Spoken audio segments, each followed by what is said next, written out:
তাদেরকে সামনে মনে করে আমার আলোচনা তৈরি করা বেশ কষ্টসাধ্য। এমন সহজ কাজ নয়। কারণ আপনার সামনে নেই, তবু আমাকে মনে করতে হয় যে আপনার সামনে আছেন। আর এটি সম্ভব শুধুমাত্র ইসলামের অনুপ্রেরণার মাধ্যমেই। আর এই যে আমরা সবাই মিলে একসাথে দাওয়া করছি, একসাথে উঠা বসা করছি, আলোচনা করছি, সময় দিচ্ছি আল্লাহ তাআলা এবং সাইয়্যিদিনা মুহাম্মদ রাসূল সাল্লাল্লাহু আলাইহি ওয়াসাল্লামের সাথে আলোচনা করছি, আল্লাহর কিতাব নিয়ে আলোচনা করছি, সুন্নাহ নিয়ে আলোচনা করছি। তো এর কারণে কি হবে, আমাদের মধ্যে ইসলামিক একটি অনুপ্রেরণা চেতনা প্রবেশ করবে। আমরা সবসময় ইসলামিক কথাবার্তাই বলবো। আচ্ছা, ইসলাম যে পূর্ণাঙ্গ জীবন ব্যবস্থা, তার ধারাবাহিকতায় আজকে আলোচনা রাখার কথা বলেছে যে ইসলামিক জামা বা দল, হ্যাঁ, এমনিতে আপনারা যে চারিদিকে দল দেখছেন বা আপনার নিজেরাও করছেন, আহ, দলের কাজ কি? দলের কাজ হচ্ছে যে একটি পরিবর্তন আনা, সেটি সামাজিক ভাবে হোক, অর্থনৈতিক ভাবে হোক, আর রাষ্ট্রীয় ভাবে হোক। আর সর্বোচ্চ বিষয় হচ্ছে যে একটি দল সারা দেশের মানুষকে ঐক্যবদ্ধ করে ক্ষমতায় নিয়ে যায়। এই দলের কাজ আপনারা দেখছেন চারিদিকে আছে।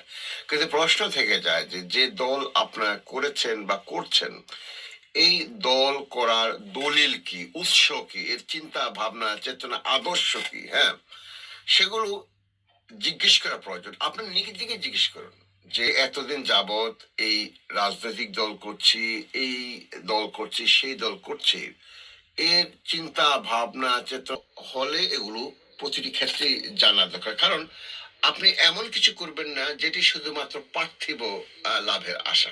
কারণ আমরা এমন কিছু করব, সেটি দলই হোক আর জামাতই হোক, আমাদের লাভ হতে হবে এহকাল এবং পরকাল দুটোই। আমাদের সর্বোচ্চ লক্ষ্য হচ্ছে পরকাল। তো যেই আহ, দল বা যেই কার্যক্রম আমরা করব, সেটি যদি পৃথিবীতেই থেকে যায় আর পরকালে আহ, না যায়, তাহলে ভাইয়েরা, আমার আমার আপন ভাইয়ের মতো আপনারা ভাইরাও রয়েছে, সেগুলো করে আপনার এই জীবনের সময় কেন নষ্ট করবেন? কেন নষ্ট করবেন? আর ইসলাম কি কোনো জায়গায় বলেছে যে আপনি এগুলো করতেই হবে, না করলে আপনার চলবে না? আপনি তো করছেন সামান্য কোন একটা আদর্শে বিশ্বাস করে, সেই আদর্শটি কোন কোন জায়গার, কোথেকে এসো জিজ্ঞেস করুন যারা দল করে, বা আপনার নিজেকে জিজ্ঞেস করুন কখনো কি বলেছে এর দলিল কি? কখনো কি বলেছে এই দলিলের আপনার RS নাম্বার কি, CS নাম্বার কি?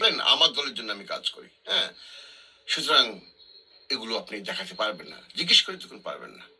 তাহলে আসুন, ইসলামে এই ব্যাপারে কি বলে? আর দলের কাজটা কি? কাজটা হচ্ছে যে এককভাবে মানুষ যেগুলো পারে না, দলীয়ভাবে সমস্ত এলাকার মানুষকে ঐক্যবদ্ধ করে একটি বিরাট কাজ সাধন করতে পারে, একটা বিরাট পরিবর্তন আনতে পারে। তাহলে কি ইসলামে সেই পরিবর্তনের সুযোগ করে দেয়নি? অবশ্যই দিয়েছে। তা মুসলমান হলে আপনাকে সে ইসলামিক ভাবেই দল বা জামাতকে বুঝতে হবে এবং কার্যক্রম সেভাবেই করতে হবে। হ্যাঁ, সোজা কথা। তো আমি আপনাকে বলেছি, চ্যালেঞ্জ ছড়ে দিয়েছে যে তারা তাদের কোনো দলিল বা উৎস দেখাতে পারবে না, কিংবা কোন মতাদর্শ থেকে এগুলো করছে। সর্বোচ্চ তারা দেখাতে পারবে পশ্চিমা বিশ্বের মতাদর্শ। সর্বোচ্চ দেখাতে পারবে যে একজন ব্যক্তির আদর্শ, সেই ব্যক্তির আদর্শ আবারও সেই পশ্চিমা চিন্তা ভাবনা চেতনা থেকে, এবং সমস্ত ব্যবস্থাপনা তারই প্রতিফলন। অন্যদিকে যে মহান আল্লাহর উপরে আপনার বিশ্বাস, যে মুহাম্মদুর রাসূল সাল্লাল্লাহু আলাইহি সাল্লামের আপনি শাফায়াত ছাড়া জান্নাতে প্রবেশ করতে পারবেন না, সেই রাসূলুল্লাহ সাল্লাল্লাহু আলাইহি সাল্লামের যেই কাজের পদ্ধতি বা আনিত যে পদ্ধতি বা জামাত করার যে পদ্ধতি, সেটি তো পরিষ্কার ভাবে বলে দেওয়া হয়েছে। এবং শুধু তাই নয়, এই দলের কাজ কি বা জামাতের কাজ কি সেটিও বলে দেওয়া হয়েছে। আপনি সেটির মধ্যে অন্তর্ভুক্ত হবেন কি হবেন না, সেটি আপনার ইমানের বিষয়। যখন আপনি নামাজ পড়েন, তখন তো আপনি সেই একই ইসলামের পদ্ধতি খোঁজেন কিভাবে নামাজ পড়বেন। হজ যখন করেন, তখন সেই পদ্ধতি খোঁজেন। যখন আপনি রোজার মাসে রোজা রাখেন, আপনি আল্লাহর আরো কাছাকাছি হতে চান, যে কিভাবে রাসূল সাল্লাল্লাহু আলাইহি সাল্লাম রোজা রেখেছেন, কিভাবে আল্লাহ সুবহানাহু তাআলা এই রোজা রাখার নির্দেশ দিয়েছেন। কোরআন এবং সুন্নাহর বাহিরে আপনি যান না। ভাবে এই জামাত করতে হলে বা দল করতে হলে ঐক্যবদ্ধ হতে হলো, যেমন আমরা সবাই এখানে এসেছি একটা ঐক্যবদ্ধ প্ল্যাটফর্ম আলোচনা করছি, তার জন্য আমাদেরকে ইসলামেই সুপর্দ করতে হবে। তাহলেই আপনি এই যে আয়াত আমি সবসময় বলে থাকি,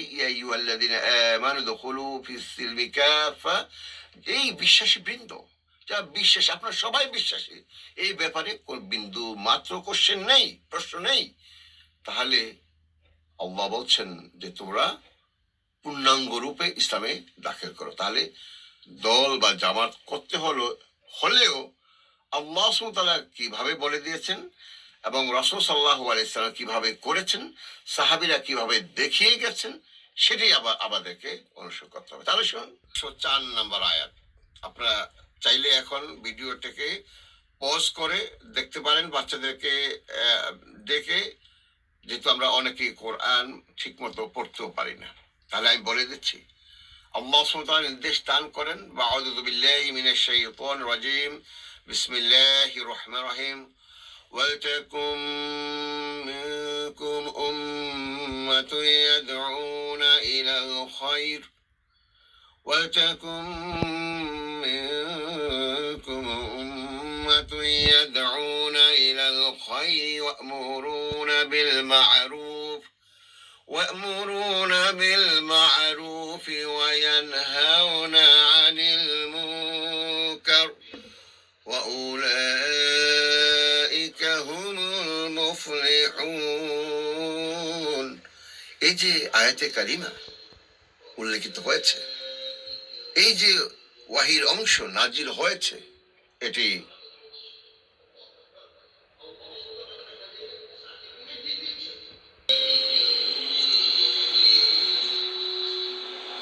মধ্য থেকে একটি জামাত বা দলের উদ্ভব ঘটাও, অর্থাৎ একটি দলবদ্ধ ব্যবস্থাপনা তৈরি করুন নিজেদের মধ্যে, মানে ঐক্যবদ্ধ ভাবে, ওয়াতাসিমু বিহাবলিল্লাহ, যে ইসলামকে ধরে, ইসলামের রজ্জু ধরে ঐক্যবদ্ধ হয়ে একটি দলের উদ্ভব ঘটাও, একটি দল তৈরি করো।